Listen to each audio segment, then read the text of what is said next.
ലൈംഗിക അതിക്രമ കേസിൽ അറസ്റ്റിലായ JDS നേതാവ് പ്രജ്വൽ രേവണ്ണയുടെ കസ്റ്റഡി കാലാവധി ഇന്ന് അവസാനിക്കുകയാണ്. കസ്റ്റഡി കാലാവധി നീട്ടി നൽകാൻ കോടതിയിൽ അന്വേഷണ സംഘം അപേക്ഷ കൊടുക്കും. പ്രജ്വൽ രേവണ്ണ ചോദ്യം ചെയ്യലിനോട് സഹകരിച്ചില്ല എന്നാണ് സ്പെഷ്യൽ ഇൻവെസ്റ്റിഗേഷൻ ടീം പറയുന്നത്. അരുൺ പൂപ്പറമ്പ ബംഗളൂരുവിൽ നിന്ന് ചേരുന്നു. Arun, good morning. ഈ രേവണ്ണ ആള് പഠിച്ച വിദ്വാനല്ലേ?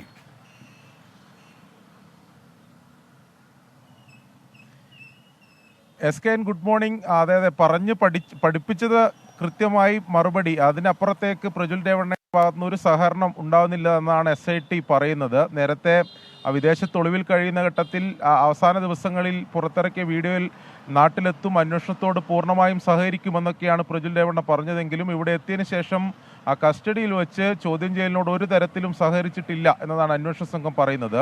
SKN ഈ കേസിൽ ഏറ്റവും നിർണായകമായിട്ടുള്ള തെളിവ് പ്രജ്വൽ രേവണ്ണയുടെ മൊബൈൽ ഫോണാണ്. അതായത് ഈ പീഡന ദൃശ്യങ്ങൾ പകർത്തിയ മൊബൈൽ ഫോണാണ്. അത് കേസിലെ അതിനിർണായകമായിട്ടുള്ള തെളിവാണ്. അത് ഇതുവരെ കണ്ടെത്താൻ അന്വേഷണ സംഘത്തിന് സാധിച്ചിട്ടില്ല.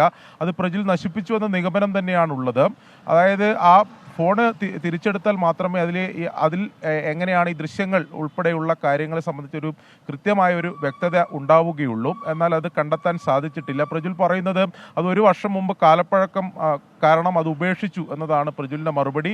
ഇപ്പോൾ നിലവിൽ അന്വേഷണ സംഘത്തിന് പ്രജ്വൽ നൽകിയത് പുതിയ മൊബൈൽ ഫോണാണ്. അതിൻ്റെ നേരത്തെ തന്നെ അതിൻ്റെ വിവരങ്ങൾ പുറത്തു വന്നതാണ്. മറ്റൊരു പ്രധാനപ്പെട്ട കാര്യം, ഇന്ന് കസ്റ്റഡി കാലാവധി അവസാനിക്കുകയാണ്. അന്വേഷണ സംഘം പറയുന്നത് കസ്റ്റഡി കാലാവധി നീട്ടി നൽകുന്നതിന് വേണ്ടി അപേക്ഷ നൽകും.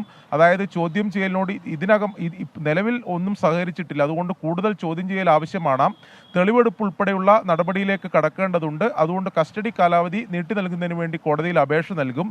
എന്തായാലും പ്രജ്വലിന് ജാമ്യം ലഭിക്കാനുള്ള സാധ്യത വളരെ കുറവാണ്. ഒരുപക്ഷെ കസ്റ്റഡിയിലേക്ക് വീണ്ടും നൽകിയേക്കാം, അല്ലെങ്കിൽ റിമാൻഡ് ചെയ്തേക്കാം എന്ന വിവരമാണ് ലഭിക്കുന്നത്. അതോടൊപ്പം തന്നെ പ്രജ്വലിൻ്റെ മാതാവ്, അതായത് ഈ പ്രജ്വൽ പീഡനത്തിനിരയാക്കിയ യുവതിയെ തട്ടിക്കൊണ്ടുപോയ കേസിൽ പ്രജ്വലിൻ്റെ മാതാവ് ഭവാനി രേവണ്ണ ഇപ്പോഴും ഒഴിവിൽ തുടരുകയാണ്. ഹൈക്കോടതിയിൽ മുൻകൂർ ജാമ്യാപേക്ഷ ഉൾപ്പെടെ നൽകിയിട്ടുണ്ട്.